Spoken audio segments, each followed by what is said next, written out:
original shark from Shark Tank, who calls must read. How did this endorsement come about, and how did Kevin recognize your approach that resonated with his own Shark Tank experience? Yep. So I met him in 2016. He came to an event that we had. We got to be kind of fast friends, and we've stayed in touch since then and done a number of business deals together. He understands the physical product market, the branding world very, very well. Done over about 6 billion in sales through his channels, as you know, in TV. He's been part of Celsius. He's been a number of brands, and he and I have had some great experience together, and some bad deals that went together as well. So we've learned some opportunities, and he was generous and kind enough to write the foreword for my book. He likes to say to people that we have the only Shark Tank approved Amazon selling business model, because it is a true business building model with experience in both growth and M&A and exits.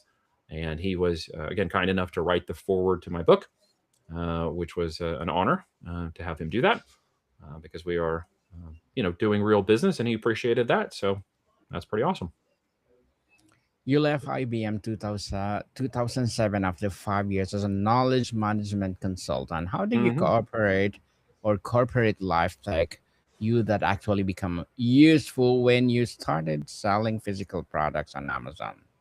Yeah, by the time I got through Amazon, and here's the thing, right? I'd actually, realized that the end of that knowledge kind of work was sort of happening way back then, and realized there wasn't really a long place for me to go in far into that world beyond what I'd already done with IBM. And so I was kind of like, thinking, where do I go? What do I do? And at the end of that road, I realized that, creating my own business was going to be my greatest opportunity to stop trading time for money, to fire the man and do my own thing. And so I did it. I don't just talk to people about doing that. I actually did it myself. It's very important people to understand that, if you're going to coach or mentor, someone has to walk the same walk as you. And that was a walk that I started in 2007 because it was time for me to do my own thing. I wanted to stop traveling. I wanted to spend time with my new wife. I got married the same year. We got pregnant with our first daughter that year. We built a family very quickly. In the first 5 years, I had 4 daughters under the age of 5 while building our business. And I will never regret spending the time with them that I have, even in those early struggles, even in the challenges later on through, some mismanagement on my part and not seeing the forest through the trees. We ended up going bankrupt in the process of getting to where we are today. But even then, I don't regret that, because that was a boundary, a process of learning. I learned what I made mistakes in. I learned how to deal with relationships. It taught me another level of finance and management and fiscal management. It taught me about who to be trusted with and who to, not trust. It dealt with banks and legal systems and all kinds of things that now I have a great knowledge about that I would never have experienced before. And that actually makes what I do now less risky because of that experience. And anybody who's never tried and pushed that hard will never know the feeling of success once you get past that point. And I know what that feels like personally now. So I can instill that confidence into others because I have pushed it to the max, right? I've pushed it to as far as you can go financially in this world. I know where those boundaries are. And now that we've done very well in business, I know how to control that and manage it better. I know what I did wrong and who I didn't do it right with. And that experience created a lot of opportunity. And I never would have got that if I had just said, well, I need a guarantee. And if there's no guarantee, I'm not going to do this. I would still be in some stupid corporate job left in some soulless gig. And at this point, the truth of the matter is that job would not survive the AI system changes that are happening now. The intelligence, the drive behind it, those knowledge-based workers at any level of business between 150 and 250, 300,000 a year that are currently setting in those positions are liable to be taken advantage of by AI tool sets and systems. So I encourage people to consider that if you're a high income earner, you can be replaced by that technology, right? And it will be replacing those roles. So it's your opportunity to take a risk, get going, do what I did. This is kind of your moment. In the next year or two, we're going to see AI really shift so much in that space and create so much opportunity for folks, but it's also going to hurt a lot of people who are not willing to go ahead and take a risk and do what I did in 2007 now and see the next 2 to 3 years really change their opportunity when they utilize it, when they become a part of utilizing it in their own business and their own asset, as opposed to it from another company and being an employee. They may find themselves being used by it.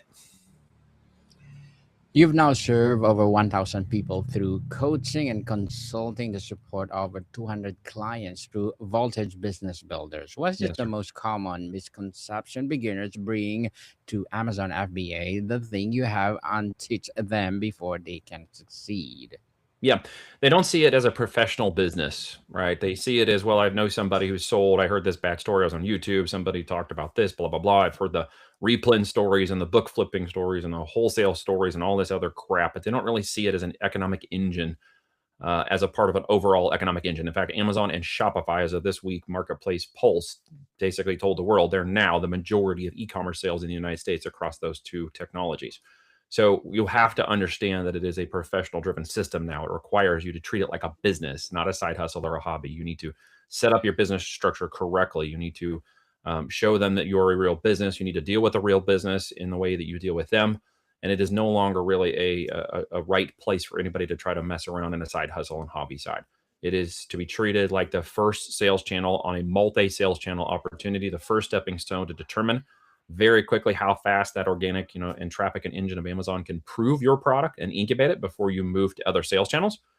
And what people again do is they don't treat it seriously enough. They should be building that foundation from the beginning, with the idea of the end in mind being the exit of that company at some point. That is the business model. So if they don't build it right from the very beginning, they're not going to see that opportunity really regain. And so new people who are listening to this really need to stop and think, look, if I'm going to build something, change something, be a part of my life, if I'm going to get out of the corporate gig, if I want to do more things with my family and create a business, create an asset that can really grow and mature over the next 3, 5, 7 years, nothing like building your own business with physical products will actually endure the test of time. It is one of the oldest business models out there.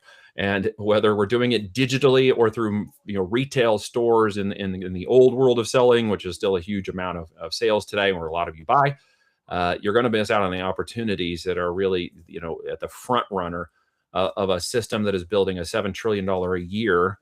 That's e-commerce, by the way, a $7 trillion a year opportunity that is only growing every year exponentially faster and faster than most every other industry. And the last part of that I actually really love, for those of you who are listening, huddle in, right? E-commerce, physical products, Amazon, TikTok, Shopify, etc. Those are all riding on the rails of AI systems, technology, and infrastructure. Those can all change. And I don't prefer to get involved in the middle of that layer that's constantly changing. What I prefer is I stay in an area of business that isn't changing. It's just evolving in terms of its growth and opportunity and products and physical products, which are always going to be in demand. And regardless of what rails change, we're going to ride our locomotive of physical products on whatever rail there is available, whatever platform, whatever channel, whatever AI change. We're going to be utilizing that for the distribution of our physical products. So one of them is stable, and one of them is going to be ever changing. And I prefer to be in the stable, predictable income side of physical products, regardless of all the changes that AI is going to make in the coming years. Like for that, Mr. Neil, and the book described as a strategy-focused compilation of curated guest interviews and case studies from your podcast. Why did you choose the format of a traditional how-to manual? So I have guidebooks, but here's the thing: a strategy is what most people are missing. They think the tactics make them money. The tactics are just operational. That's what actually keeps the money and allows the execution of the strategy to become realized. But with the wrong strategy, they typically get off on the wrong foot. They typically limit their scalability. They have more scarcity in the way they're tactically operating if they don't think strategically. Therefore, they don't think in an abundance aspect of strategy and mindset. They don't have a blind, optimistic belief of success in years 3, 5, and 7. And that's what that book actually talks about: is creating a strategy, creating a long, built to last business model that tactics will evolve. The places and people can change. Even the technology can change, as I mentioned a minute ago. But the built to last methodology of defining, planning, and studying and growing and building of great companies over time does not happen if you don't create a system in place to allow that to occur. And that's why I focused on the strategy of the system and the steps, because again, the tactics are going to change. And ultimately, the tactics are just one component of executing the strategy. And you can do a lot of different tactics to execute that strategy. And so at the end, if you find the right way to create a good strategy, you will create an opportunity for a great company when you do that, no matter what tactics are employed.